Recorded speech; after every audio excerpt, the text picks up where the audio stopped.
All right. Public hearing. Good. Call to order the March 10th meeting of the Harris Township Board of Supervisors. Please join me in the Pledge of Allegiance. I pledge allegiance to the flag of the United States of America and to the republic for which it stands, one nation, under God, indivisible, with liberty and justice for all.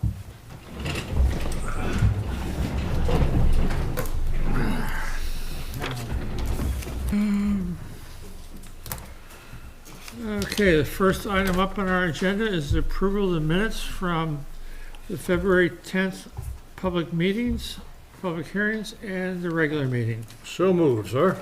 Second. I'm going to take a look here for a second. I thought I had something identified here.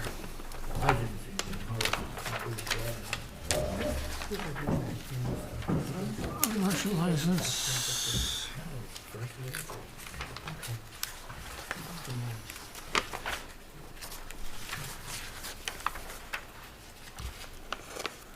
All right. Meeting.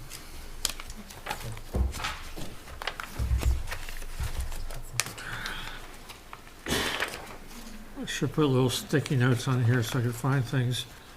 All right, I got nothing. We have a motion and a second. Any suggestions, corrections, amendments, thoughts? All those in favor of approving the minutes, please say aye. Aye. Aye. Minutes are approved. Next item up is citizen comments. The public is welcome to make comments about anything that is not on today's agenda. So if you have something that's not on today's agenda you'd like to bring before us, we'd like to hear it. Please. Introduce yourself. My name is Jeff Hayes. I live on Mountain Road. I'd like to offer an apology to the four of you and to Mark and Todd and Nigel were here, to him as well. I believe it's important that when we engage in discourse, especially when we disagree, that we treat each other respectfully. And last month I failed to do that. While I would have liked the freedom to make a decision about installing an automatic pool cover without a fence, I respect the position that you're in. It's a hard position that you're in to have to make a decision for the well-being and the safety of people in Harris Township, especially in the face of a lack of data at the present time. And I hope you'll accept my apologies for my behavior last month. Accepted. Thank you, Jeff. Thank you. Thank you, and trust me, discussions like that do get heated sometimes, but we appreciate it, the apology, and I hope we didn't offend you in any way, so. I appreciate your service. It's a tough call to make, and yeah, I just want to let you know I appreciate the position that you're in.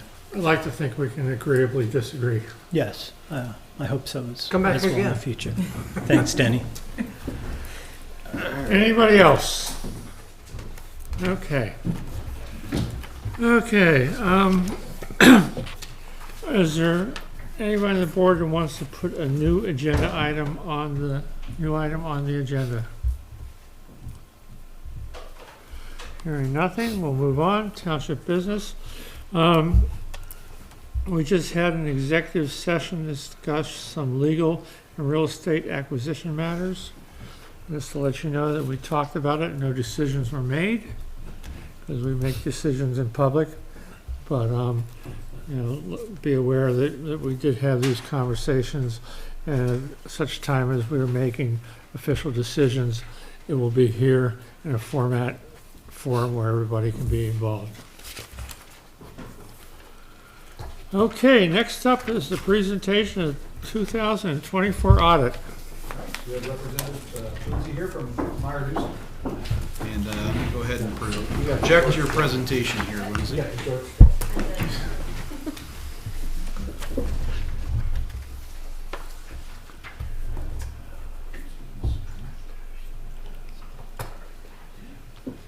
Okay, as Mark said, my name's Lindsay Vieira. I'm an audit manager here with Mara Dissel.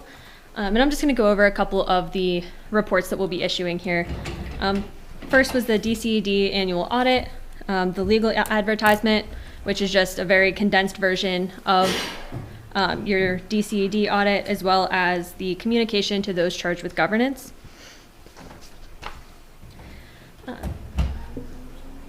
So first we'll look at the communication charge to governance. So our responsibilities under generally accepted auditing standards is to express an opinion about whether the schedules prepared by management with your oversight are presented fairly in all material aspects, and to obtain reasonable but not absolute assurance that the schedules are free of material misstatement. Currently, all of these reports are still in draft form. However, they will be finalized within the week, so well before the end of the month deadline there. There were no significant accounting policies this year that were changed. You have no significant accounting estimates, and there were no disclosures to the financial statements which is permitted by your DCED.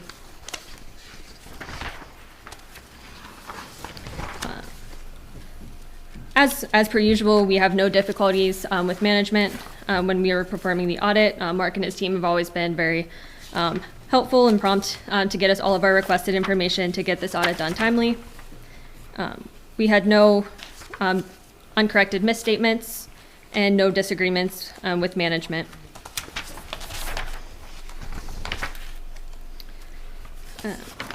So just a summary of the results. We reported an unmodified opinion, which is the highest level of assurance that we can provide. And then going forward, we'll just look at some of your fund balance numbers. So your total fund balance here is approximately 1.38 million. And you can see here in this chart how it's all broken up. So the largest portion of your fund balance is the fire protection, which is at 631,000 approximately. And then your general fund is at 339,000. The same with your capital projects, also at the 339,000. So a very healthy fund balance there, as you can see. Then we'll look at the change in your fund balance here. So general fund beginning January of 2024 started at 98,000. It increased to 339,000. This increase there is largely due to some of the increase in taxes, as well as an increase in your grant reimbursement in the current year for prior work done. However, this change is mostly offset by some of the municipal parking lot paving projects. The special revenue fund, there's various reasons for this increase. So from the 573 to the 700, part of that is due to the tax rate. However, also some of it is just an increase in overall interest earned. And the largest portion of your special revenue fund balance is due to that fire protection fund you saw on the last slide. Fire protection specifically increased from 524,000 in 2023 to 631,000 in 2024. And then the capital projects fund, that was a decrease of 122,000. This is just due to various equipment purchases, including vehicles for trucks. That was about 105,000, and other just various vehicles and add-ons to those vehicles for that decrease there. If there's any questions, I'd be happy to answer any. No question, but a couple of interesting observations. For those that have never seen what the township budget looks like, this is the best chance to look at what we do. On the revenue side, we have a real estate transfer tax, and that represents 0.5% of all the real estate that was sold in the township in 2024. we get $221,000, 0.5%. Multiply that out, that tells you how much real estate was sold in 2024. My math isn't that good. Other interesting thing, the cable television franchise, we get $118,000, which is 5% of the basic cable package. So if you get the real fancy packages, we don't get that. We get 5% of all the basic cable. 118,000 for cable. That's a lot of money. And in lieu of taxes, we get money because of our not ownership, but Rathrock Forest is in Harris Township, so we get a fairly good chunk of money of that too. 30,000? About 30,000. About $35,000 because part of the Rathrock Forest is in Harris Township. Wonderful place to enjoy things. It doesn't cost us anything, so those three items are sort of interesting with respect to non-cost items to the township. Mm-hmm. Just for your interest.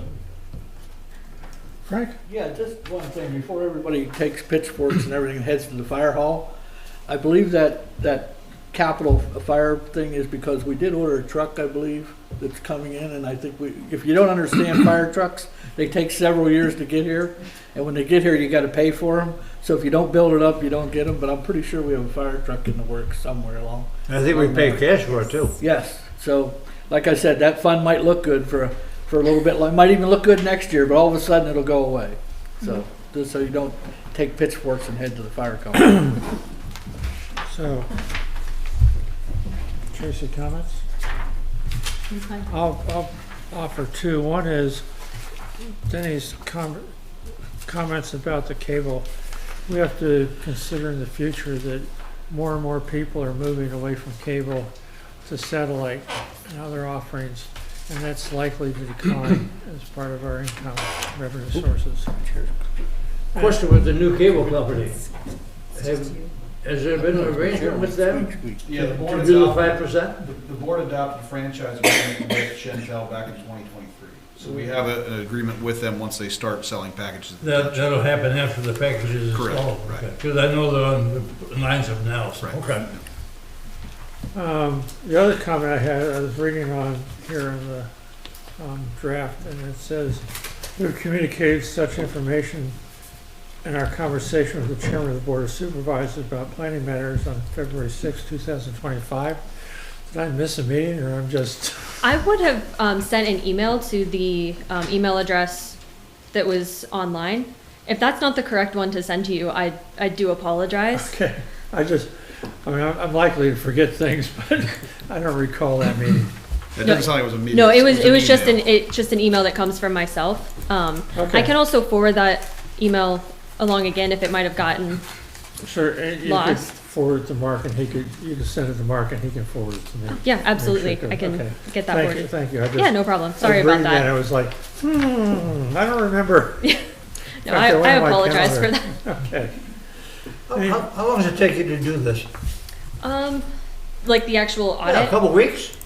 So we do most of like our field work. I think this year might have been 2 days, Yeah. I would say. And then the reporting process for here is definitely much longer than the actual audit. So the reporting takes about 2 weeks, and then we're in the process of finalizing. So that should be done, I would say, Thursday of this week. If our admin's able to get through all the rest of the DCDs as well that we're doing. Good job. Thank you. Anybody else? Thank you. Thank you. We need to accept that thing. Okay, Center Safe. All right, so Jennifer, I'm not sure how she says her last name, Pinchek from Center Safe is on Zoom. She's going to provide you with a little bit of information on Center Safe and the services that they provide.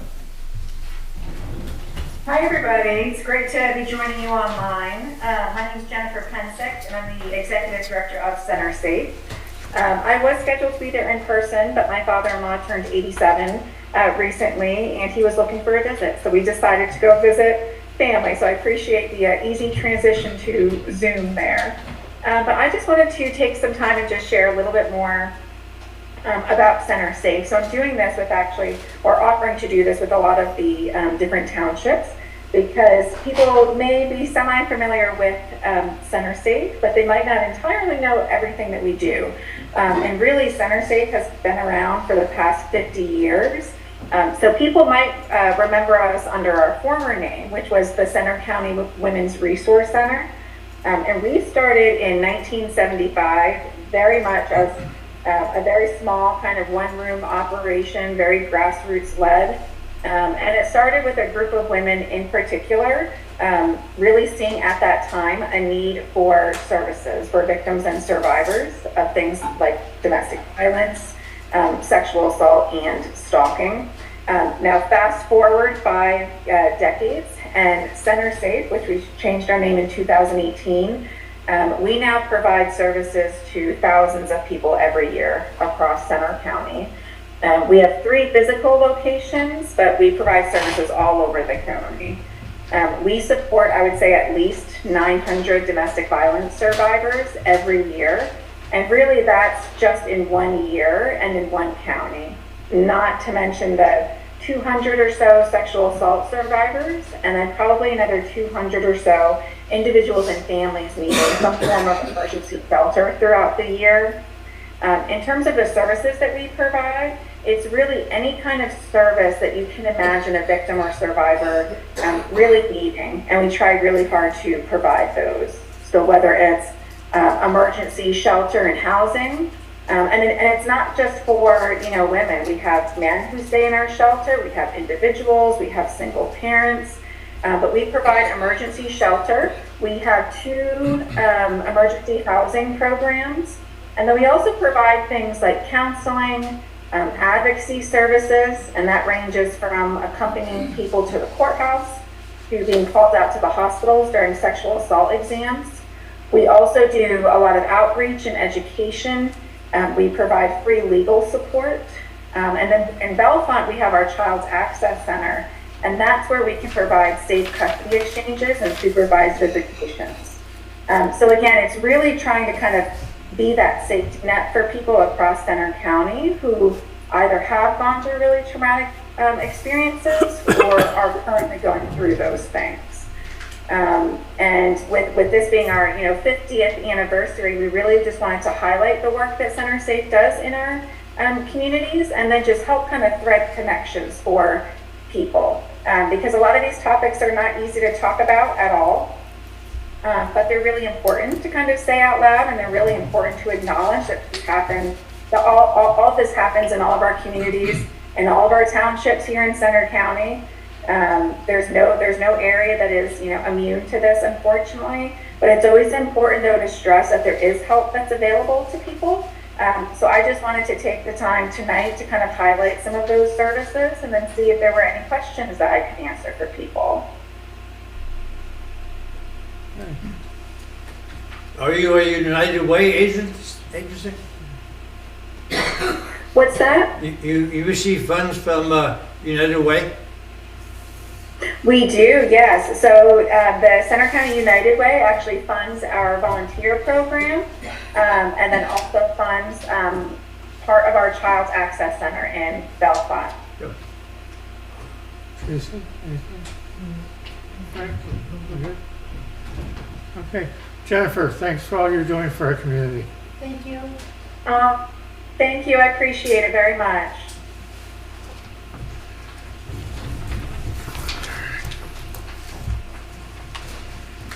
And we're pulling the Aikens item. Item D. Moving on to item E. Bull Avenue site plan, 420 Bull Avenue site plan. On January 9th of this year, staff received from Pentair Engineering the site plan required to proceed a change in use zoning permit application for the above referenced property. The previous use of the property, a beverage distributor, which was a retail establishment, was discontinued some time ago. A prospective tenant proposes locating a towing and impound business, which is a service establishment, on the property. The site plan must be reviewed by the Planning Commission and the Board of Supervisors due to the property's proximity to the FEMA floodplain north of the site, and the floodplain is actually on the other side of the highway. The 2 reviews of the plan have been completed, the second of which was included with the agenda, as well as a copy of the site plan. There's a copy of the site plan on the board behind the supervisors also. The number of comments has been reduced to a manageable number, and it is believed that the remaining comments can be addressed in a timely fashion. I'll clarify that the review is done of the zoning ordinance for a site plan, most specifically the site plan section of the zoning ordinance. The Planning Commission reviewed the site plan at their February 18th meeting and recommended approval contingent upon satisfactory completion of all outstanding review comments. Staff's recommendation is to move to approve the 420 Bull Avenue site plan contingent upon satisfactory completion of the review comments from the February 7, 2025 letter of the zoning officer. Would we have anybody who wants to discuss this?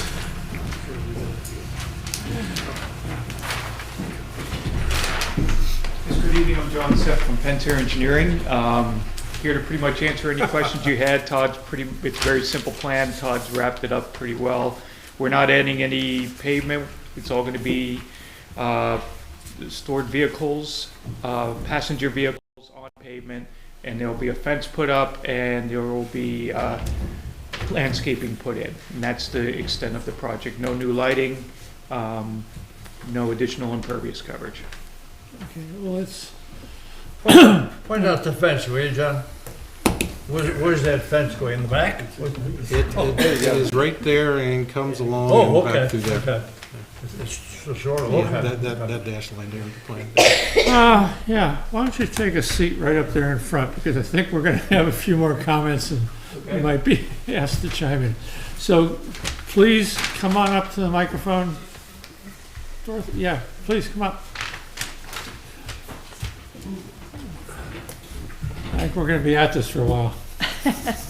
Dottie Yukish, representing myself and the Boldburg Village Conservancy. I want to thank Mark for taking the time to meet with me last week and answer a lot of questions that I had. And I understand that Harris Township has no ordinance that prevents this sort of business coming to our town. And I understand it's your responsibility to consider zoning and ordinances and permits, and that's your job. But I would also ask you to look at this corridor as people enter town and think about the aesthetics of what they're seeing. I asked Mark when we met the other day, I said, do you happen to remember in what decade you first came to Boalsburg? And he said, yeah, it was probably around the mid-'80s. And I said, okay, that was around the time the Conservancy was being founded. And our mission is to preserve the rich cultural history of Boalsburg. And I said, well, I can tell you, and I don't know what all your histories are in Boalsburg, how long you've been here. But I said, I can tell you that when I was a kid growing up here, up on the hill, downtown Boalsburg was considered the wrong side of the tracks. It wasn't a destination. People didn't say, oh, I'm going to go to Boalsburg for the afternoon and shop and have dinner, and no. Boalsburg Steakhouse was pretty much a biker bar, and there were fist fights and the police came regularly, and my parents would never take us there. Houses along Main Street, all properties along Main Street for the most part, were in pretty bad shape. Shutters falling off houses, paint peeling off houses. the railings on the beautiful Victorian homes were falling off the front of the homes. And it was with the inception of the Conservancy that things started to change.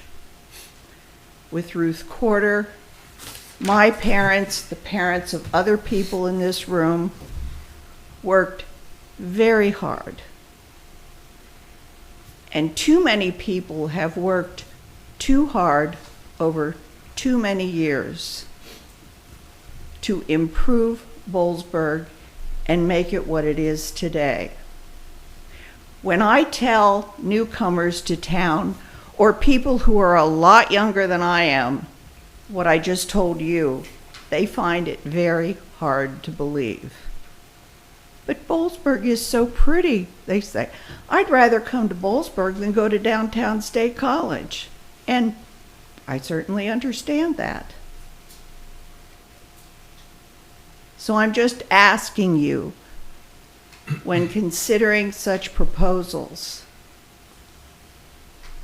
that you consider civic pride. Thank you. Thank you. Anybody else want to step up, please? Yes.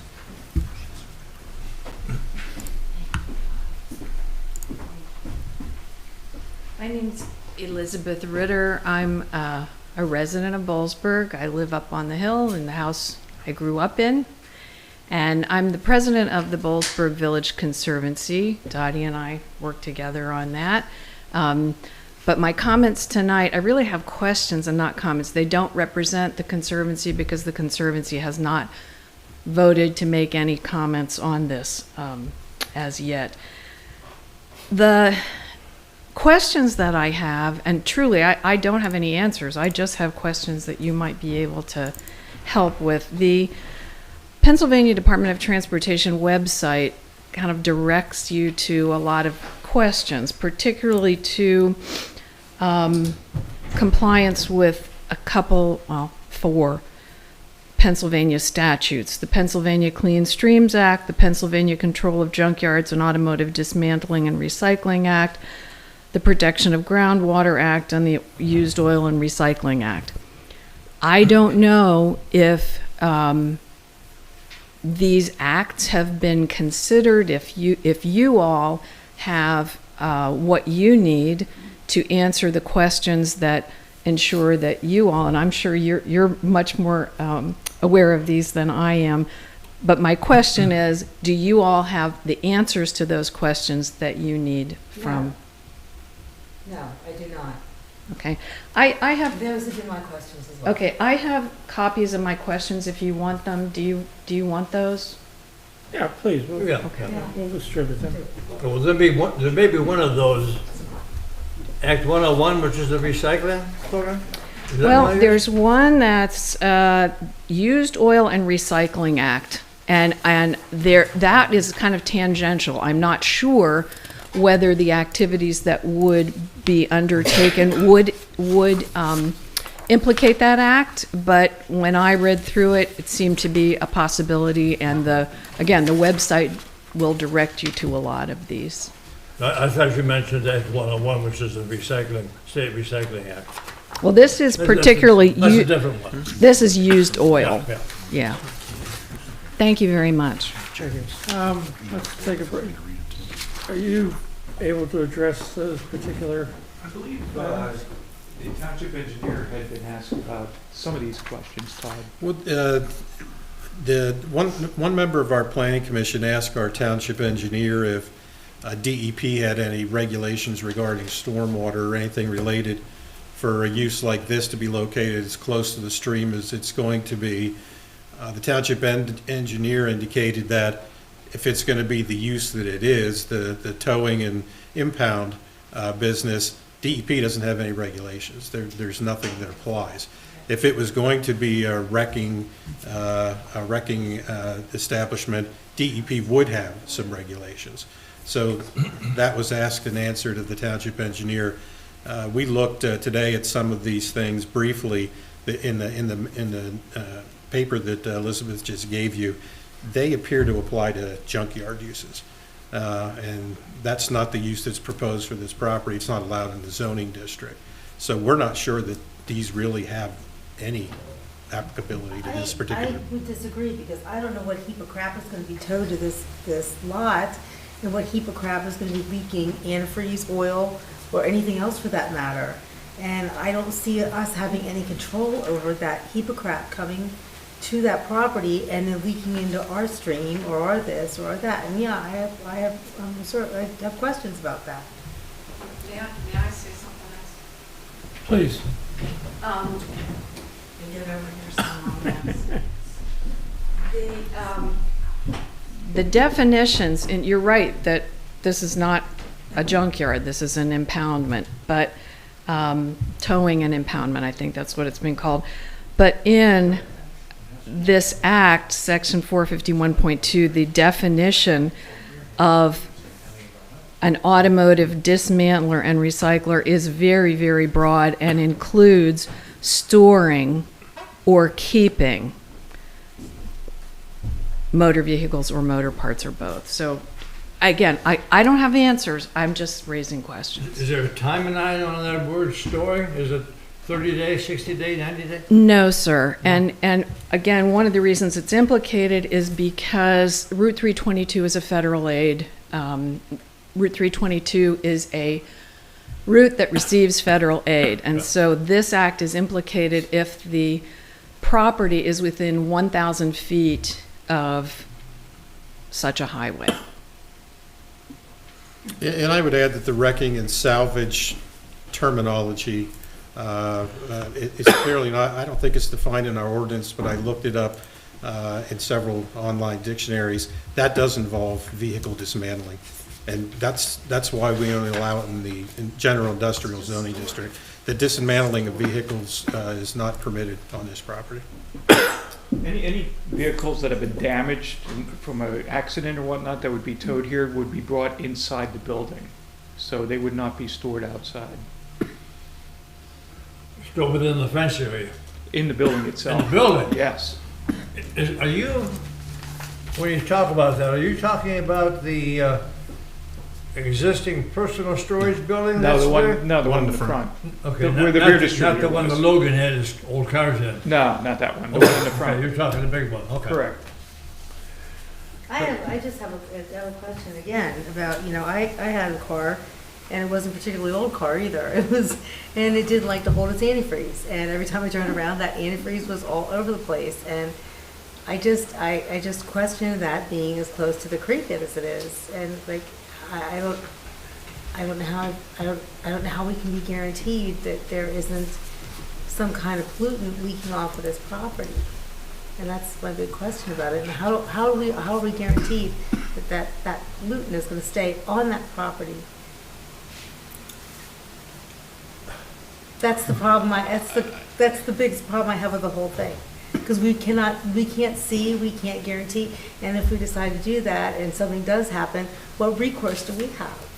Well, again, any vehicles that are damaged are going to be brought inside the building My car itself. wasn't damaged. What's that? My car wasn't Well, damaged. you could say that about any car. Then. That's what I mean. Yeah, but that's a parking lot, so you could apply that logic to any use that Yeah, but goes in most there. cars are not stored for a long period of time. Most cars are attended to.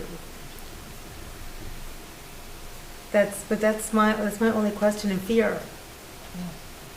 We got a car dealer right beside it. Yeah, but that We got car a dealership a is gazillion attended cars to at right. all. The same logic you're saying could happen to No, that car but dealer. that lot is attended to. That lot is overseen every single day. Well, there's going to be It's people overseen there's every going to be single people day. coming to this every single day. Well, I guess that's what I'm asking. How attended to is this property going to be? Is it going to be a lockbox where you put something there? And nobody's ever going to be there? No, it's going to be a short-term impoundment. It's not for any extended period of time. It's not like the one behind Hamilton Square. The one that Wauktoa uses? You know where that one is? Yeah, I don't know I know where that is. I don't know what the There operation have been vehicles there for years, because I deal with Bastion Tire, and, yeah. Yeah, that will not be the case here. How are we guaranteed? So you're, Isn't there, we put a note on the plan regarding that. There's a note on the plan about uninspected vehicles not being allowed to be on the property. The zoning ordinance is not intended to guarantee that this type of thing won't occur. That's why outside agencies like DEP and those agencies that monitor streams and other things exist. If there is a noticed problem, they will investigate it. If, in our case, for anything that might violate our ordinance, we will investigate it. Either I'll contact John, the owner, or I'll show up at the front door, and if for some reason he doesn't want to show me what's on the property, I'll get a search warrant, and I can search the property. So we do have a means to investigate things that are complaints that are based upon legitimate concerns. Okay. So you're saying that the uninspected vehicles on a piece of property in a residential area does not apply to this case? No, you can't have more than one uninspected vehicle on any property in the township outside, other than the industrial district as part of the junkyard. That includes this property? That includes his property, which is why we had that note added. Yeah, we had that note put on the plan. I made it sticky about that because I was reading the ordinance today, so, okay. Okay. What kind of fence are you putting Oh, up okay, there? Is that big? Chain link fence. Is it possible to have something better than a chain link fence? With aesthetically a little more You know, pleasing than you're chain not link? going to see this. It's, Todd, if you point where the storage is, it's on the side and behind the building. So if you're heading east, the car storage, the old bank, is going to prevent you from seeing it from that direction. If you're heading west, the building itself will prevent you. The only time you're going to see is when you're standing right there, and you'll see just maybe 20% of it if you're looking right at it, right at that point. But as you're driving past it, you won't even see this. The personal storage one is 2142 square feet, and this one is 4,000. The storage one is about half the size of what's being proposed. Okay. Let me raise a question with respect to the stormwater issue. I believe years ago, when we were dealing with Bollesburg Auto, they were required to drill a monitoring well. I don't know if you were involved in that. No. And I think there's a small building between the Autumn Place and the stream that has a monitoring well. Can we look at you people considering a monitoring well? Because we won't know any fluid hits the water until we see it. Dennis, I think that monitoring station was put there because when it was a gas station, the tanks leaked. And I think that DEP or whatever agency. A retail supplement. Yeah, whenever it was a Village Exxon years and years ago. Yeah. I think that's why the monitoring thing was there. And I believe the current owner of the property told me, I can't swear to this, but I believe he told me that was removed at some point. Oh, okay. Monitoring wells are typically for large underground storage that are leaking. Yeah. Oil and things flow underground, they emerge in the water. So we wouldn't know it until we saw a street coming down the stream. I'm concerned about that. I understand, but a monitoring well is not going to show you. The monitoring well is deep. That's for Depending how deep you go. But if we can't require it, no. So, any more comments from the public? Yes, please.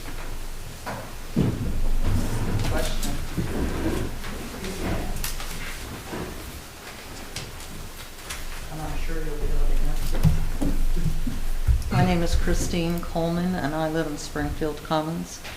And the comments about aesthetics that have been made, I think, are very important as you enter into Bollesburg. Right now, it's filled with cars, and I don't think a chain link fence is very aesthetically pleasing, and it doesn't hide much. It is a small piece of property, and my question is, the hours of operation, is it 24/7, 365? Yes, it could be at any time. Any time of the day or night, and any day of the year. We don't have a noise ordinance ordinance, do we?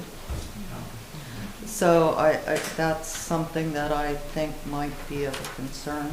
There are 2 homes that back up to that, the stream and the car wash makes enough noise as it is.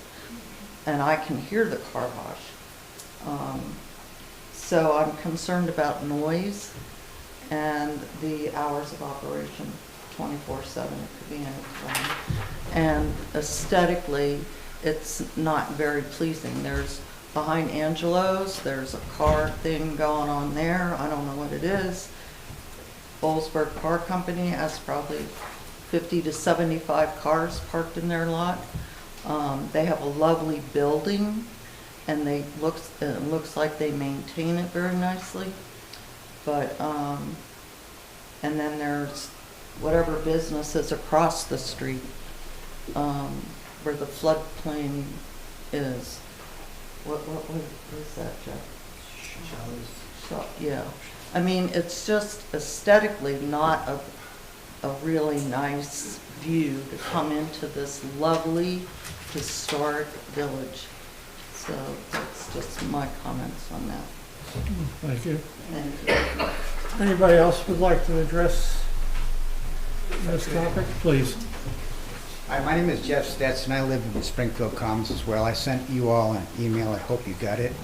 And I'd like to read it to you because it pretty much speaks to everything that's been said tonight.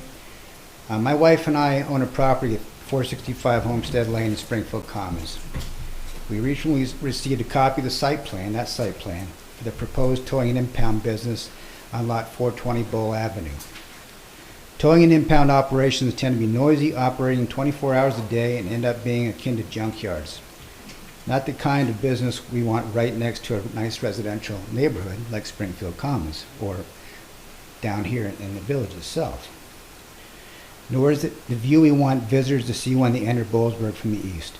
The rear of the property borders an important feeder to Spring Creek, and I'm very concerned about fluids washing into that feeder as well, because it's a sensitive area. So in addition to what I wrote in my email, I'm also concerned about the fact of a repo business in Bollesburg. At repos, by nature, you tend to repossess cars that people can't pay for, and they tend to want those cars back. And what would be the impact in crime in the neighborhood associated with that? And I'd like some feeling for some answers to the email as well as to the crime situation. I don't think anybody said there was going to be a repo business. I don't know. I mean, it's an impound lot. Yeah, but It won't be. You say it won't be? What kind of cars are they impounding then? Passenger vehicles. But do they repossess vehicles? No. Well, what exactly are they? Parking, Parking problems? Okay. yeah. Accidents, wrecks, parking. Accidents, yes. But we're And wrecked guaranteed vehicles will be stored inside the building. all those, a wrecked vehicle will never be stored outside of the building. The plan is to put them inside the The building. plan, Yeah. but how are we guaranteed that a wrecked vehicle won't be outside the building? If the plan is that. Just because the plan is that, doesn't mean that that's what's gonna happen. Well, again, there's a note on the plan that prohibits long-term storage of uninspected vehicles. Defined as 30 days, 60 days, 90 days? You use the word, the ambiguous term, long term. What's that mean to you? What does it mean to me? The uninspected vehicle on the outside of the building, you can't have more than one at any time. So we can have a car stored for a year? If it's inspected, yes. Yeah, well, a year would be maximum the car could be stored. Please. Hello. My name is Phil Becker. Probably the most conflicted person on this project because my name is on that map as the adjoining property owner. Part of that property I thought was my side yard, and it just the lines were drawn poorly when I bought the property, so I didn't know that what I mow is not my property. But what, Where is that? Point me to the. yeah, it's Oh, The Weiss okay, property. okay. Okay. Dan Weiss's Good old enough. house. I got you. Yeah. So, I've had several conversations about this with staff and members of the Planning Commission, and I'm actually in favor of the zoning change for a couple of reasons. It's better to have a business, I think, occupying the property than not, because all that's there now is what's stored in the trailer out back. It's unattended. There's nobody taking care of it. It's just sitting there. So I would rather have a business there monitoring the situation. Now, I didn't realize it was going to be a chain link fence. I thought it was going to be a wooden privacy fence. So that doesn't make me totally happy. And the one objection that I do have is at the property pin that they've located along Loop Road. They didn't actually locate the pin, the one on the west side of that. So the one that adjoins my property, they didn't actually locate the pin. And I would like, if possible, a second effort to be made to actually locate the pin since it's next to my property. I'd like to know where it is. I don't know that I can make anybody do that, but I would really like it if they made another effort to find the property line. As far as runoff, if it's already a parking lot, and if there's not going to be any damaged vehicles parked outside, then in theory it shouldn't be a problem. And if it is a problem, I think there are laws that address it, that we need to approach it that way. It would be great if they decided to install something like a silt sock along the outside, the mulch construction socks that are designed to keep erosion. I don't know that those are not designed for long-term storage, but they're great for picking up oils and stuff that come off that first 2% of a flood, of a rain event. So there's lots of things that could be done that I don't know are in the plans right now. And if people ask them to do it before any business actually occupied, there may be a way, to influence that. But as far as the zoning change from a retail to a service industry, I don't see that that's a problem. It's nothing that I've seen is against our use ordinances, and I really don't think it's a problem. I'd rather have it, zoned into something that will put somebody in there and increase its use and increase the tax base and all that. So, What's your interpretation of the trees that are planted there? Are they accomplishing anything? Well, I think they're planting arborvitae, and it'll be a while before they grow. 2, 3, 4, 5, So- 6, 7, 8, 10, 12, 14, 8. There is some trees there. Yeah. Most of them are deciduous, and a couple of them are, most of them are very thin. So So the there's one- no visual blockage right now So- during the winter. The ones on the plan there aren't planted now? No, the ones on the These plan are aren't- These new. aren't planted. They have to propose, they have to be planned. They're proposed to plant, okay. They're proposed to plant them. I sort of looked at it and thought they were there already, okay. No, it's pretty thin deciduous right now, so right now I can just look into the parking lot for all three of the businesses that are on the other side of the creek from me.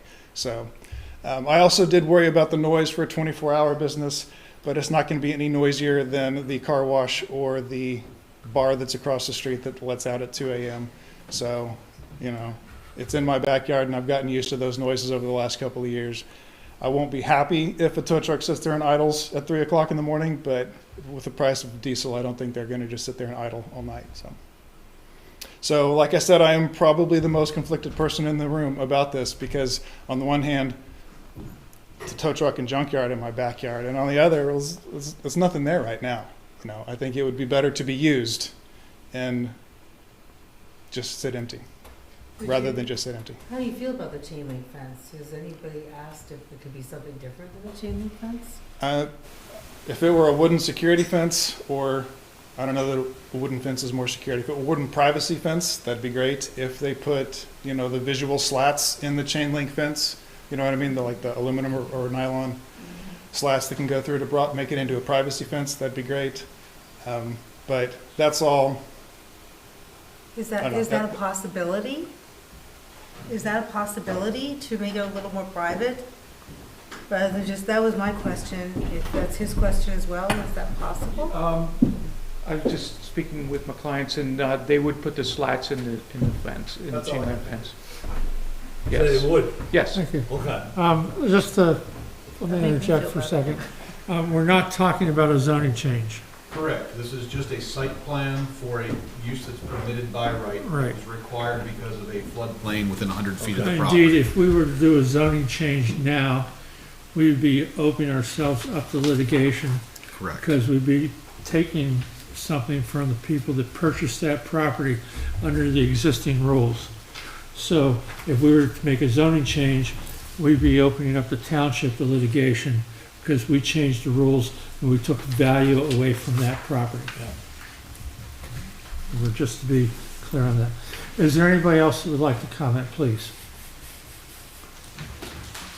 Let's let, How many cars is this, I mean, how many vehicles could this lot?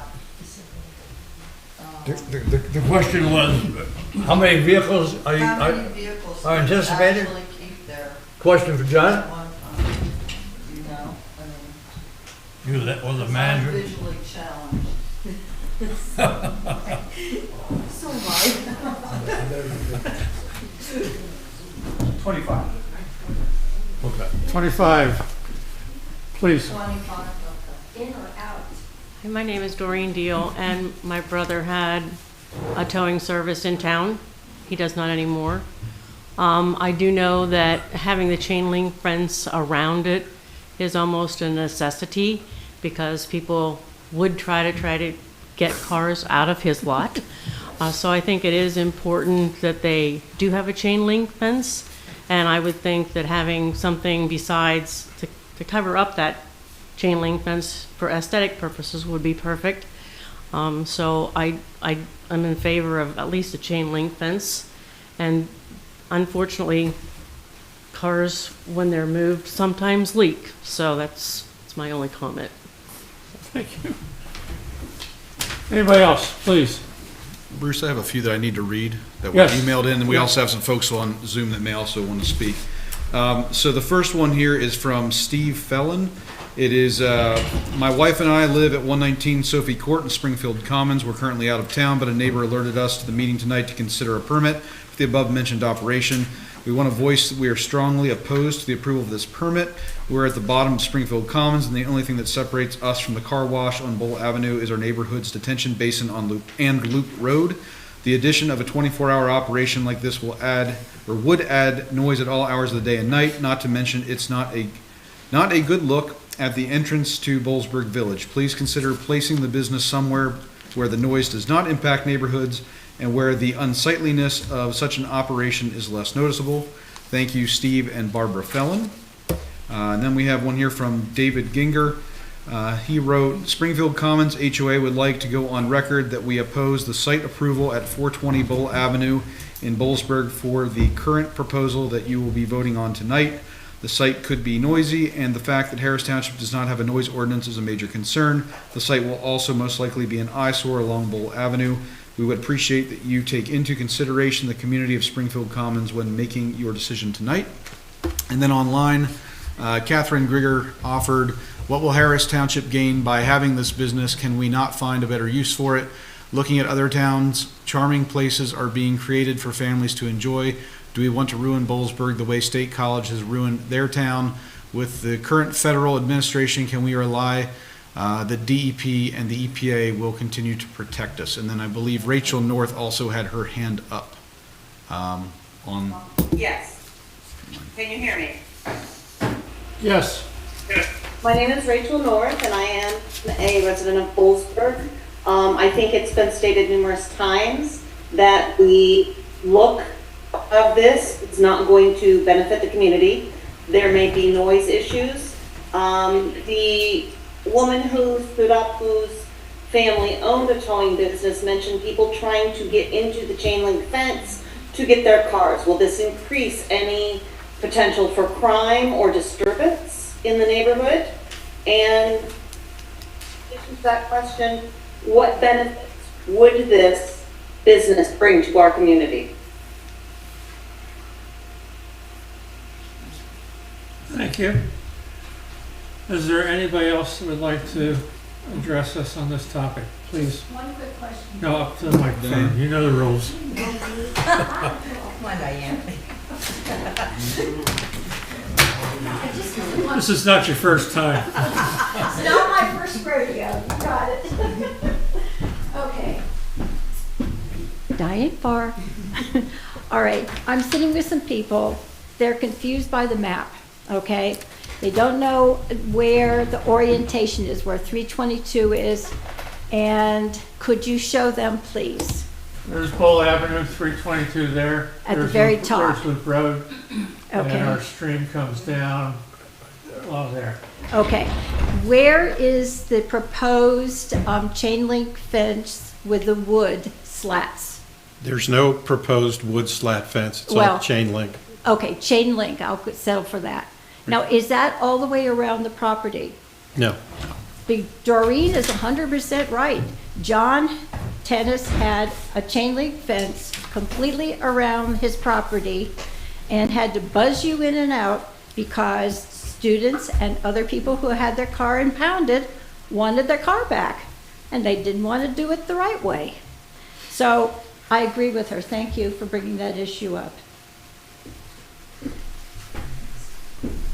I assume all impounded vehicles would be protected, so someone can't just come in and use their spare key. Is there anybody else that would like to speak to this? Okay, let's go around the board. Diane, were you suggesting the chain link fence go from the other side of the personal storage to the property line? Just continue going around there? I'm telling you that John, and pipe up here, hon, said people would try to get in to get their car or get something out of their car or whatever at all times. So it was a site that was, not, it had to be monitored at all times. We don't know, will there be a human being there monitoring this at all times?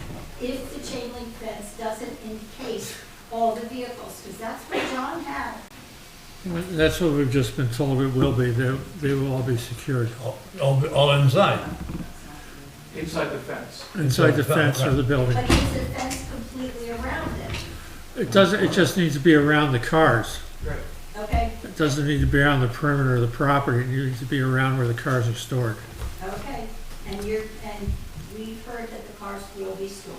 So now we're talking about cars that fill the building, one, and fill the yard on the inside of the fence, On the inside. two.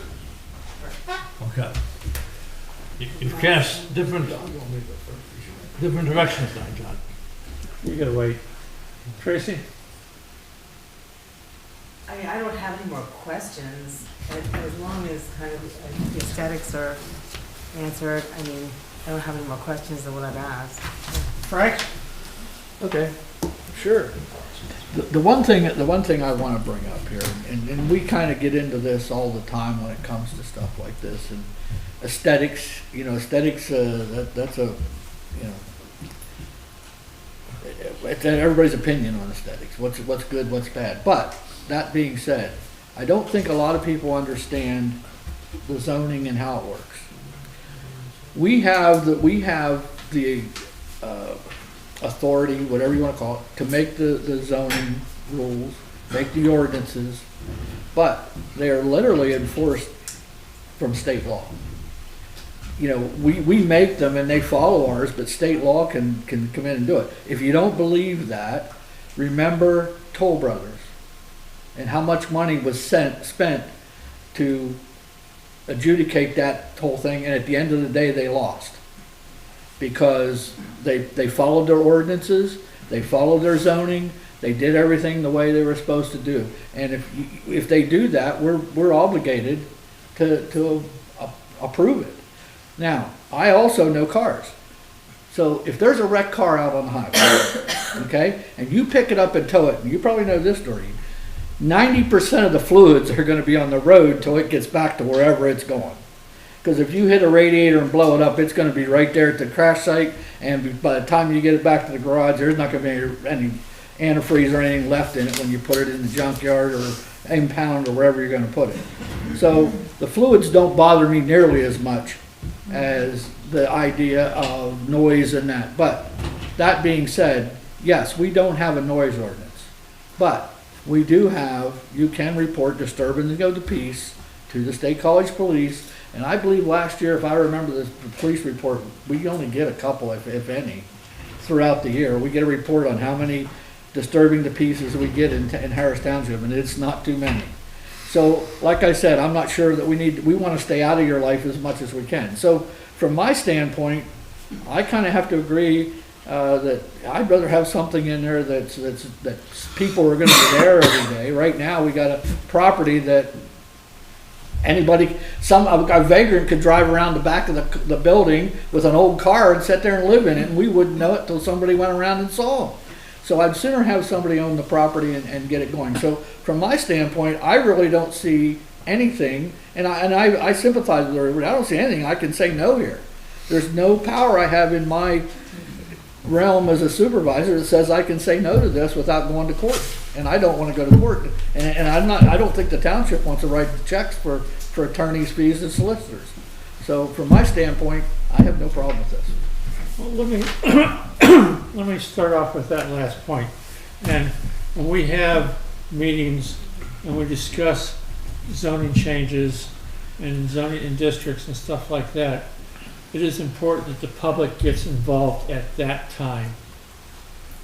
Because, again, we can't make changes after the fact when someone's bought a property and say, no, we're not going to allow that.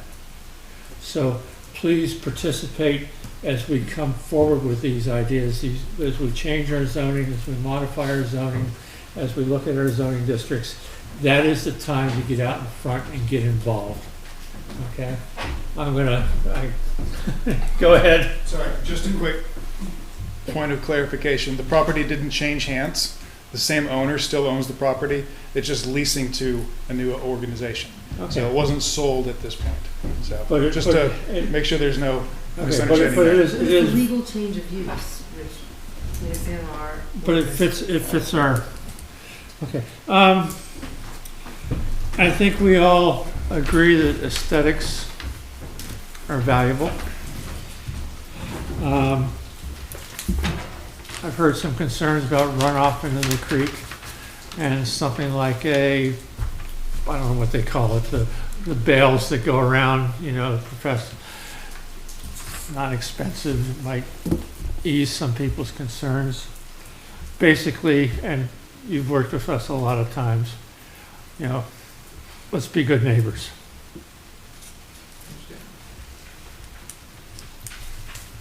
Anybody else? Okay, thank you all for your participation in this. So I will accept the motion. Should someone want to put it forward? Mr. Chairman, I move to recommend approval of the 420 Bollesburg Avenue site plan to the Board of Supervisors contingent upon satisfactory completion of the review comments from the February 7th, 2025 letter to the zoning officer.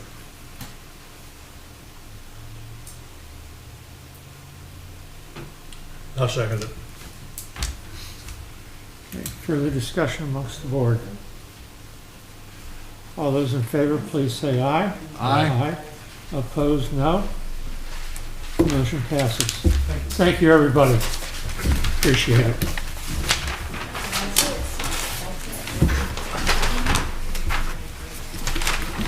So how are we going to handle the noise? Pardon? Well, please, just like I've done before. I have no problem. Yeah, disturbing the peace.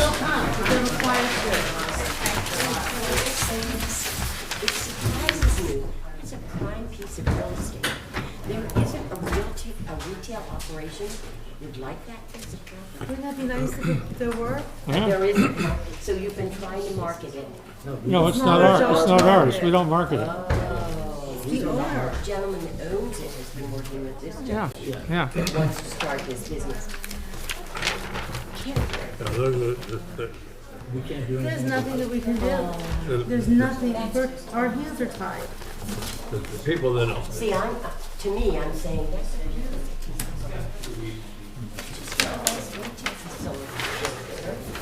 or expand and be there. I liked having the beer distributor myself. I liked it when, I was gonna say, I like the beer distributor. Nobody complained about leakage into the creek when that had, nobody worried about leakage into the creek when they had the beer distributor. Stopping it up. You can drive right in there and get your beer and drive. Okay. Let's just, It is, it's not a good. we'll take a second here while things settle down. Probably a bigger aesthetical problem than anything we're putting in there. Yeah, I like that. I can put this one. That was good.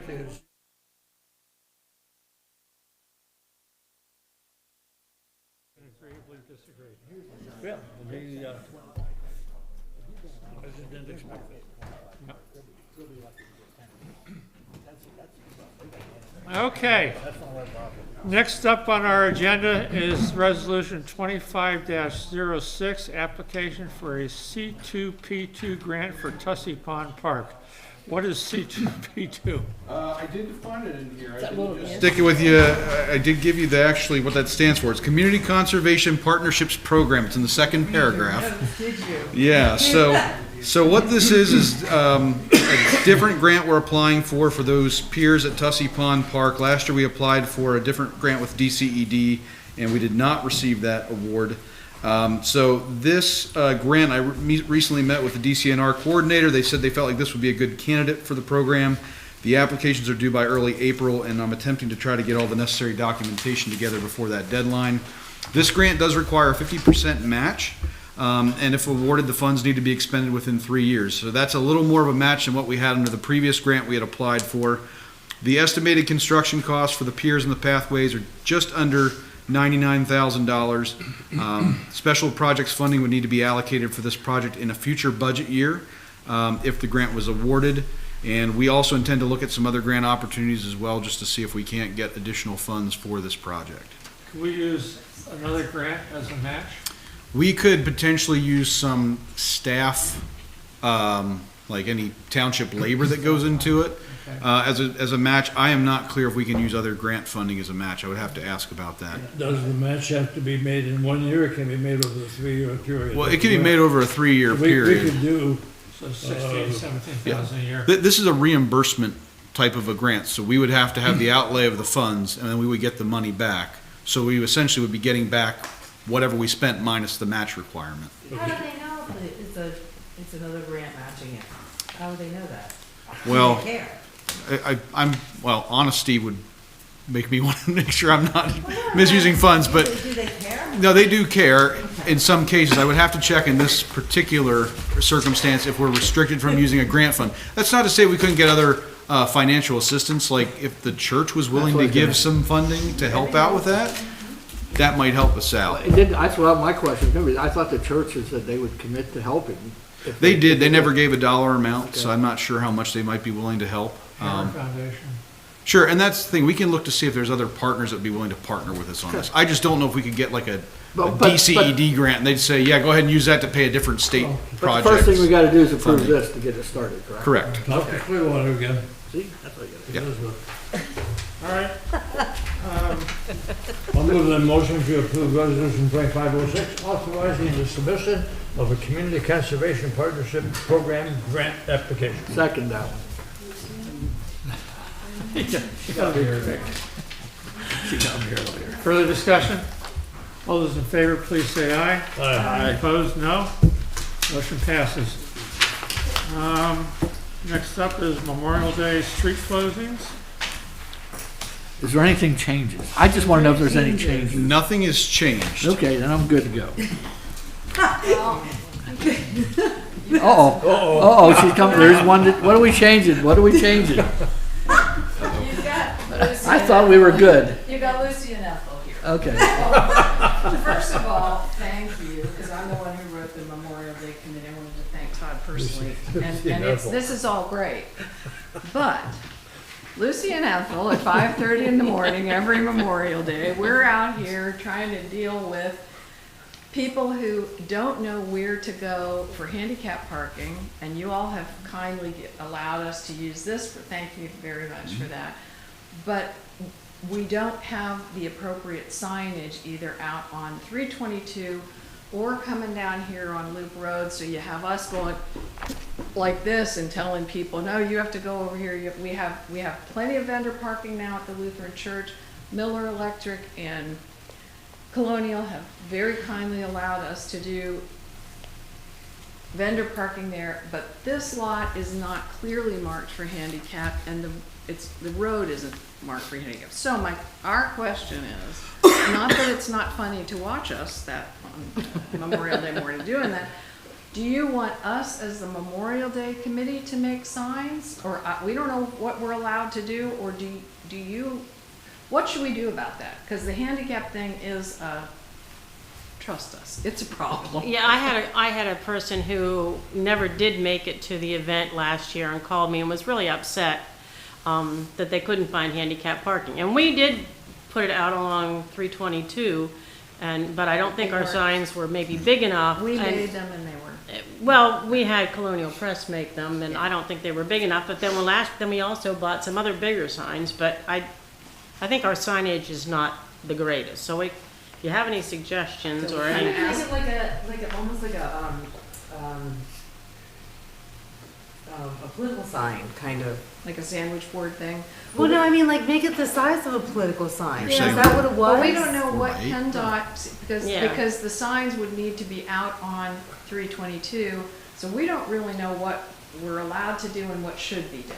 like, To say, come down here to Loop Road, don't try to turn in there on Church, go down here, come up here, go into the. yeah, and they were going to park over at the Military Museum, but it was too difficult. It was too difficult for that person to come all that way into town. And we can't, and we can't use the Lutheran Church parking lot because EMS told us that creates a hazard out on 322 to slow down there to come. So they want them to come down here and over here. Yeah. So referring to you as to what you wanted to do. I have a question for us. You know, if I'm thinking back like 3-4 years ago, we had no handicap parking in the township that was municipal. If you remember, we put the one on the Diamond was the first one we had, and now we've put a couple out here. So maybe we need to. It's not just Memorial Day is one thing, and we may need to put some temps up, but we have no signage that says where municipal handicap parking's at in the township, and maybe we need to look at that just in general, and then maybe make a temporary sign for Memorial Day that would change how you get there. But I don't think we have any signage anywhere that directs you to where the handicap parking is in the township. We don't have any signage to direct anybody to this parking lot at all. Why would you want to direct somebody to a handicap parking spot instead of directing somebody to the municipal parking lot where there's going to be handicap parking? But it's handicap. You might want to go. Like you could say municipal parking and have a handicap sticker under it or something. But we don't have any direction on where if you ask people out and about, where's the Harris Township municipal parking lot? I bet not too many people know that. So you're talking, Nope. Do they really? not a vendor, a customer. Yes, people They would have to come down here, turn on Loop Road, go to this tennis alley, and come in the back of our building Correct. to get to those two spots. Correct, because it's blocked off down. Yeah, because you can't get through. It's blocked off when you come up by the Heritage Museum. It has to go behind. That's a circuitous route to get to those two spots. So, I can see the But problem. PennDOT is saying that's what they told us, that's how they have to go so that they don't cause a hazard out on 322. Well, some things that I don't you won't hear understand. from me, but this is a one-day event, so don't ask the question you don't want to know the answer to. So. Like when we go to pipe band events, I mean, like even at Ligonier, there are signs that are basically the size of a political sign pointing us directions, and you continue to follow them and continue to follow them until you get to where you have to go. And PennDOT really doesn't say anything about on Route 30 with all those signs pointing. Well, if you want us to do something, we will. We just wanted to raise it. If you need to do something, we just wanted to raise the issue. Otherwise, I have a suggestion for you. This Mark's guy shaking his and head. you altogether. Well, I was gonna say, there's, the signage enforcement would come from the township. I don't see us Yeah. going out and enforcing anything No. related to these signs. So certainly if you wanna put up temporary signage to get people here for a one-day event, I think that's fine. The only thing we would ask is that obviously it not be put in a place that's gonna create a safety hazard where people are trying to pull out of a driveway and it's too close to, yeah. The kind of the common sense things. Otherwise, I don't see an issue with you putting up something to get folks here, because I recognize it would be hard to know where to go. And it sounds like you're doing a good job. What we'd like to do is put something out on 322. Sure. But on Church Street, To help these people, because they're trying to turn it on you Church. can't get in there because that's all blocked off with vendors. But you want to have a sign that says arrow, like an Right. arrow Keep pointing going straight straight, ahead and then you make a for right. disabled parking, Yeah. yeah. Yeah, Yeah. I think that's easily done, Yeah. Thank you. you know. Yeah, I don't And see as a far as problem. PennDOT goes, you know, necessarily ask for forgiveness. Yeah, forgiveness commission. Who's gonna say something? PennDOT does what they want, so let's do what we want. They're not going to care. No. Okay, I need a motion. So moved. Second. All those in favor of the proposed street closings and temporary no parking zones as described, please say aye. Aye. Opposed, no. Motion passes. Managers report. Okay, so just a few items I'll bring to your attention. Item number 3, we got a request to have a proclamation recognizing the America 250 PA. It's an initiative that was set up by the governor in 2018 that aims to commemorate the 250th anniversary of the U.S. I'd spoken to Bruce about it the other day, and he suggested putting this in the manager's report to see if you wanted to consider that resolution. I would also, at a future meeting, I'd also note that Elizabeth Ritter, who was just here, she did contact me as well, that I think this organization is looking to put out miniatures of the Liberty Bell for the 250th anniversary of the country, and that Boalsburg was one of the selected sites where they'd like to see a miniature Liberty Bell to try to attract visitors to historic Boalsburg. So that's something that might be coming back to us at some point of where they might want to place that. That would be a permanent That's my understanding, it'd be a permanent installation, right? like that. Yeah. Well, my comment on it was, maybe not now, but sometime down the road, if we pass this thing, there's gonna be a funding source on this somewhere, so we might be able to get it, because we passed the ordinance. So I say, let's just pass it now and get it over with. Well, if you want me to add it, I can add it to next month's agenda if you want. I have no problem with it, I don't know if anybody's got a problem with it. Okay. All right. Bruce, you got any problem with that? Okay. I was gonna bring up, item number 10, and that was that, Vice Chair Wilson did ask that we do he asked us, to look into the cost of speed monitoring signs. I think he brought this up last month. He really is interested in, having the township consider purchasing those so we can start collecting data on speeds and traffic volumes. I did get a quote from All Traffic Solutions in Ferguson Township, which was just, over $10,500 for 2 signs. That would allow us to collect data going in both directions. At the same time, nothing I'm asking for a decision on today, but I wanted to bring that to your attention should you want me to have it on a future board meeting for you to consider. I think that's not bad, because I think the last time we looked at it, I think one was 15,000, if I remember correctly. That's a much different number. Yeah. That might have been a trailer-based unit. These are just post signs that you put on a post and are mobile, I right? haven't used to work for All Traffic Solutions. Oh, there we go. But no, I just have a question. Has anybody, is there a lease option? Have we looked into that at all? I didn't see a lease, they didn't offer anything about a lease with this company. There are other companies out there that provide these, but this was the one that seemed to have the most robust traffic collecting, like counting. Do you want me to ask Darren if there's anywhere else that? I don't believe, it seems awfully Yes, expensive. right to next to me. the CATA building. I mean, how long is it gonna last? How long do these units last? How long do they, I mean, I'd like to know that, because if we're spending $10,500 for units that are There's gonna a last on several-year average- warranty for them. I think But it's how long 3 is their- years. How long is they really last? I know that I can ask the police in College Township. I know they both State College Borough Police and College Township have units. I think College Townships are the mobile trailer-based ones. They have post ones. Yeah, I can ask how long they've had theirs for. This also does include a software package that allows us to get the data live, so we don't have to physically go out and pull the sign every time to collect the data. But Do they have software updates? Do the software updates cost us anything? my understanding is that's all included as part of that price, is that we get the updates, at least for the several years that the lease or the software package is for. And what happens after that? I think we have to buy another round of the software. And how much does that cost? Well, I'm not sure how much it'll cost in a couple of years when it runs Do you know all out, the but questions I have? Do you have a crystal ball? No, but I'd like to have an idea of where we're going with this, because 10,500 is a lot of money. It If is, these sure. units last on average 5 years, I don't want to spend that kind of money. yeah, I'm not advocating one way or the other. I'm providing the information. It comes down to if the board does adopt a traffic calming policy at some point, we're gonna have to figure out a way to collect the data. This is a topic that comes up year after year Yeah. after year. And we've always And I done. think that we need to pursue having our own. I agree, but I'd like the answers. I can look into it. Well, you want the smiley face ones, right? I like the smiley face ones. The what, you like the what? The smiley face ones. You know what, What are you laughing at? I've It's seen that true. in other countries where when you drop down to the speed limit, it changes from a warning to a smiley face. Smiley faces are Is that good. a CoStar price? I'm sorry? Yes, that's a That CoStar CoStar spray. price? Yes, CoStar Yeah. sprays. Yeah, so let's get a little more information. I'll look into it. and Yeah, get more info. but Thank you. let's pursue this because I think. Yeah, I again, like it that comes- number. That's better it than the comes one up- I remember from before. It comes up year after year. Yep. I'd say we don't need to let's buy do two. it. No, We'll make it it's your- good. we'll It's make it your helpful to swan collect the song. data at the same time.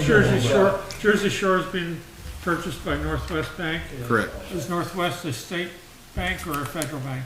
I'm not sure on that. Just curious. Northwest is out of Warren. Yeah, I think Yeah. it's Right. federal. Where's the shared mailbox? I don't go to that. It's over, so you have one for each of you, and then there's another larger. Okay, I And didn't it's know just that was all there. supervisors, so Okay. yeah, you can look there. There have been, number 11, I've gotten questions about this. Right. I've gotten a lot of questions about this. There are a lot of rumors flying around. Yeah, and we have had no contact from the developer since the That's what I December told meeting. them. That's the last time we've heard from them, and I checked with our traffic engineer. They haven't had any contact from their traffic engineer, so we have no idea if they're moving forward or not. But we keep getting comments from concerned residents. Item 4, what is the Harris Township Authority? That was your water Yeah, authority. the old water days. Remember the old water days? And back in 18, you voted to extend it, and then when I started, Deb had said that this was something that had been hanging on, I guess, for a couple of years, and Every 5 she years. inherited some of these emails, and we looked into it with our new solicitor, and they said that no, I don't like Township authorities on didn't file the right paperwork to keep this going, so, Well, you file an application just to continue the authority right. without a title, it's just the authority. And I think the board approved the resolution, but there was never anything filed, and And that you was the can problem. transfer that authority to any particular function. Right, right. We haven't done that, so we lost it. We lost it, right. So, and the only other item I was gonna mention was the last one, item 12, just a reminder, I'll be out of the office from next Tuesday until March 31st. I did speak with both Todd Shea and Don Adelman about just handling anything that comes up that is a minor enough issue that they can take care of it. If there's a true emergency, they know how to get a hold of me. My cell phone will be working where You I'm don't gonna have be my at. number, do you? We can get along without you. I'm sure you can. Just so they don't have my number. I don't care. After that, I don't care. They? Oh, they have your No, number. Donnie now. Oh, they have your number. Oh, God. That's It's published. Okay. It's published. We keep the meter, Julie. There we go. Anything else on the manager's report? No, Mr. Chairman, I would like to make a Wait, motion to I- pass voucher transmittal number 2025-2 I have more for concern about $228,569.48. You're too slow. Second. What was that? All those in favor, please say aye. Aye. Opposed, nay. All right. Committee reports. The executive committee met. Parks Capital Committee is going to meet on their own and be tasked with dealing with raising capital for our two major capital projects, the boardwalk and the S Fields facility. My own feeling, we'll see what the committee wants to do, I'm anxious to hear that, is that we can there's a strong consensus, what I've been hearing, with Hess Fields, go with the trailer in the interim. Personally, I would like tough it out with the porta potties, but I think there's a consensus for that. Christie's gonna get us a trailer rental for an event this summer at one of the tournaments. And I'll alert you to when that's available, so you can go and see what we're talking about. And this would be a 2026 budget item. But, can I just interrupt you a second? Sure. I've had been in those toilets. They're actually very nice. When I talked to Frank about it initially, when we were talking about it in facilities, I just feel like if they do this, that they're just gonna keep shoving it down the line. Yep. And because I've heard the comments coming from Ferguson Township, and I keep, hearing these things, and they're like, well, we don't have the money for this, or why are we doing this? And I think that they dangled this under our nose with the budget, with passing the budget, and then all of a sudden now we've got blowback from Ferguson Township with, we don't have the money to do this. So I hesitate, I don't mind this being sprinkled under our noses, and I've asked questions about these portable things, and like, well, what are we gonna do when we don't need them anymore? We buy these, why are we buying these, and they're like, oh, well, we can use them anywhere. Well, where? There are no answers to the questions, there are no. I will tell you, I kind of, the one Sorry. thing I have to agree with, the minute they go in, they're gonna be permanent. We are not gonna ever see toilets down there. I think that, we need more information about the secondhand market for these things, rentals versus purchasing. But I can tell you right now, the consensus I've heard. I know what I've heard. People are pushing that direction. I think that parallel with this, we need to pursue getting a sewer line down there. I think and getting a sewer line down there leads us to where we need to be. And have we talked to Corey Miller at all about this? Has anybody talked to him and said, hey, what's going on here? Nobody. And until we do that, I don't want to make a decision. Is it in the regional growth boundary? No. No. Is that Corey's call? No, I'm talking about the cost and putting a sewer line down there. And if we say, hey, we'll take free beneficial reuse water, would he do both at the same time and charge us less money?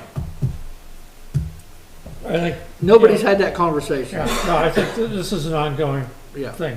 But I will tell you that I'm pretty sure the trailers are coming. I just can't see. Well, they haven't come yet because we haven't voted on them yet. But well, no. Well, it would be in the next year's budget at the earliest.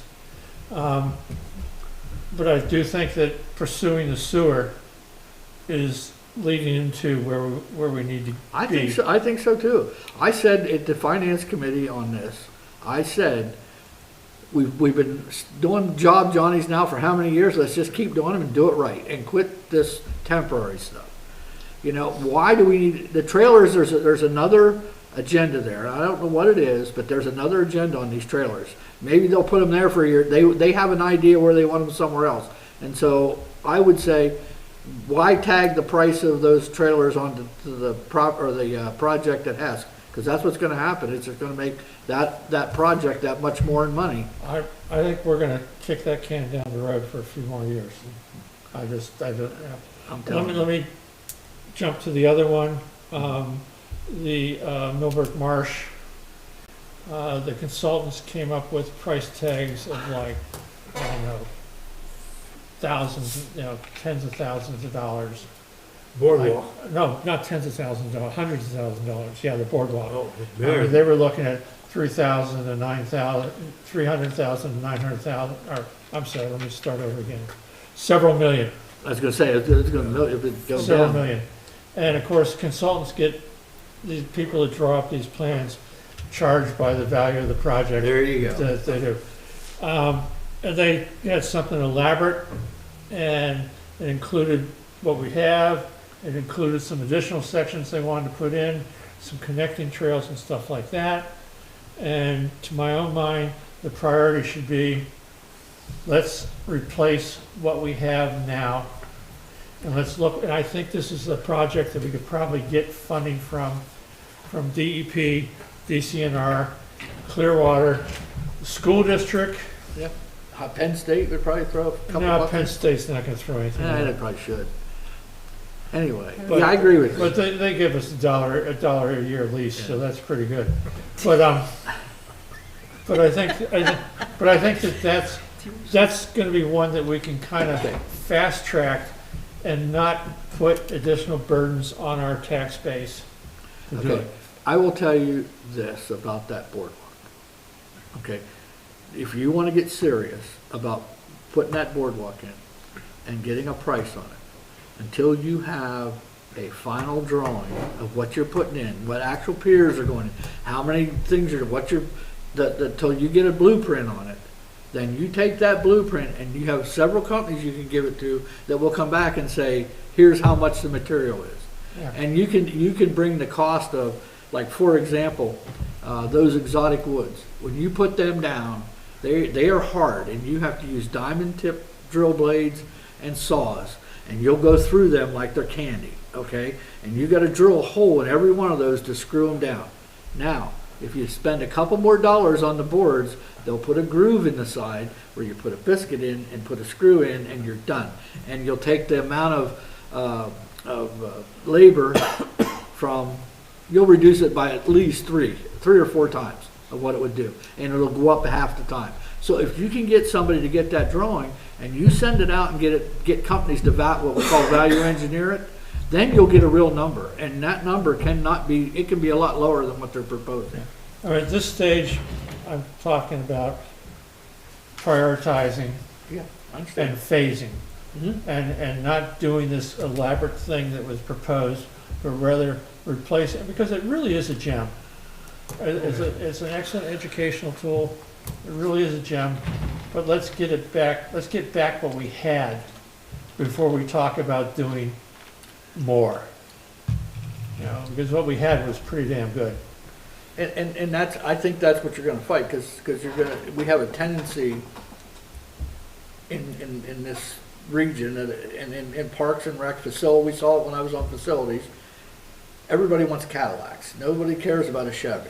It's always gotta be, and that's what you're running into with all these, well, we're gonna add this path, we're gonna add that, everybody wants the Cadillac instead of just getting what'll work. We'll gold plate it. Yeah, exactly. So that's my three parks. I will mention at this time that the board needs to think about who's going to take on the responsibilities Well, next year. Mark and I had that discussion. I'll tell you after the meeting. Okay. What my thoughts were. Okay, Nigel's not here for Human Resources and Climate Action and Sustainability Committee. Do you have anything? Okay. Denny, Land Use Yeah, and we Community did Infrastructure. a Zoom meeting with a gentleman out of Pittsburgh area. He does a lot of community development, economic stability, community resource, and spent 2 hours with him going over comprehensive plans and how they're put together, and it was a good session, so. Okay. And, Solar power? Solar power did not meet. All right, that's easy. Supervisor Harding, Yes, sir. Finance. Okay, you want to talk finance first? Okay, we can do that. That'll be quick. Yeah, we did, most of the finance committee was pretty much, we did some bids. This right here was really good. If you haven't seen Kimberly's strategic plan for how she's putting everything together as far as, you know, where we're going with finance and having the new software and everything in. So she said they were going to send it to everybody. I told her to make sure everybody saw it. So I don't know if you guys got it in an email or not, but I was hoping you would. But it does a really good job. The other thing we talked about was, and I know it was we went over, was this this bid for the building at Whitehall Regional Park. I was really, this was just, I mean, I couldn't believe that there was no timeline on. I mean, it just looks like.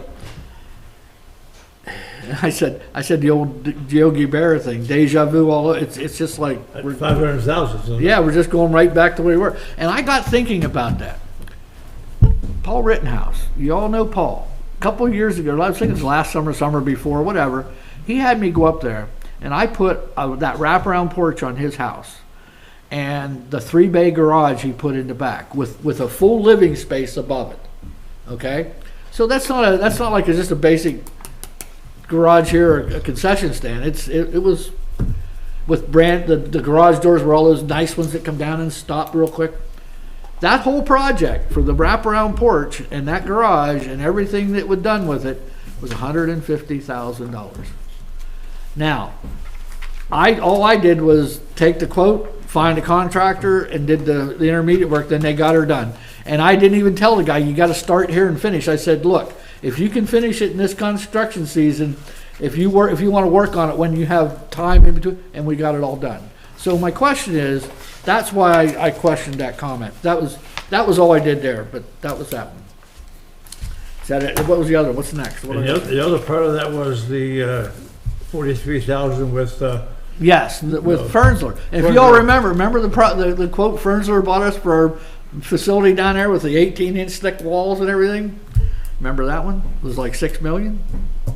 So again, I just wasn't real comfortable with that, but that's what they went with.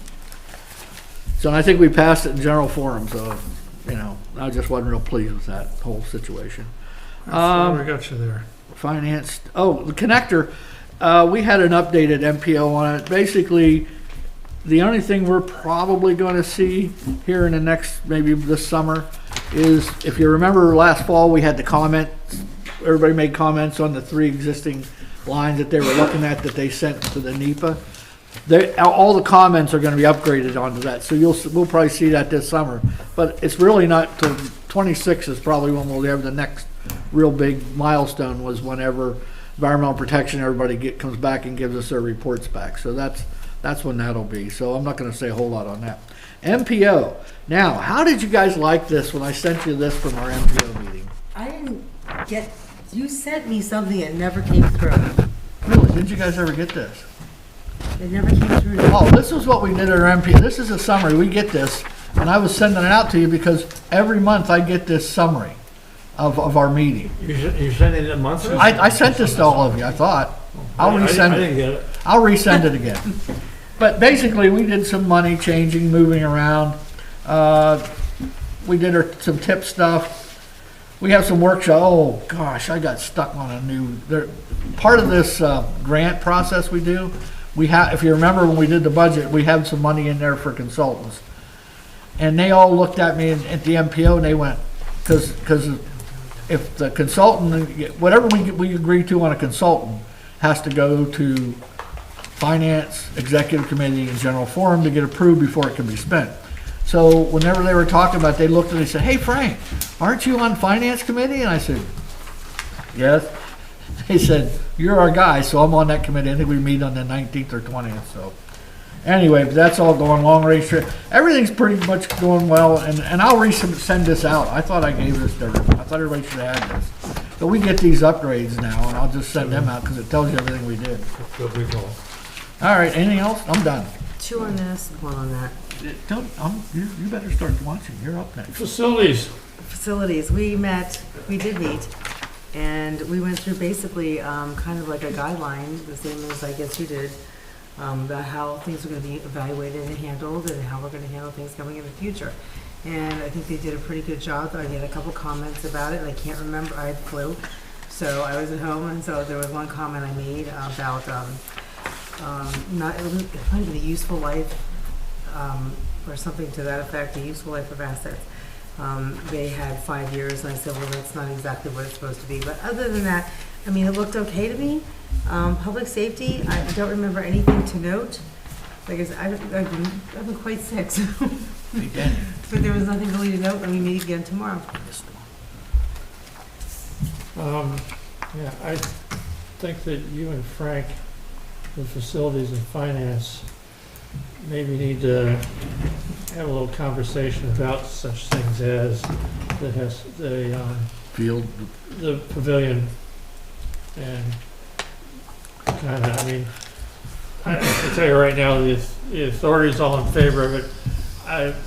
The money's in the budget as far as I know. It is. But you know, budgets tend to blow up. I will tell you, I got a really bad feeling as this went through, because it just felt like when we did the park. Remember that everything was, we just started passing contracts and stuff, and I think we're heading down the same pike.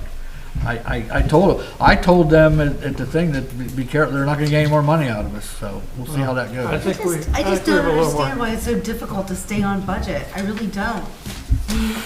I mean, you know, look, I'm doing my house, and I have lectured and lectured and lectured, and so far, anything we went over budget is because I wanted it. So I don't understand what the big deal is, except that I wouldn't trust the contractors we're working with. It's not a big, I think the problem is, and you know, and it's not, I don't want to go on derogatory here. We are not job site managers. We're not general contractors. You know, our park and rec people do park and rec stuff. They don't do job site management. And every time we assign staff to doing something that is out of their realm, they're going to get eat up. And that's 90% of what it is. My understanding is there will be a project manager. I've heard that. The pavilion?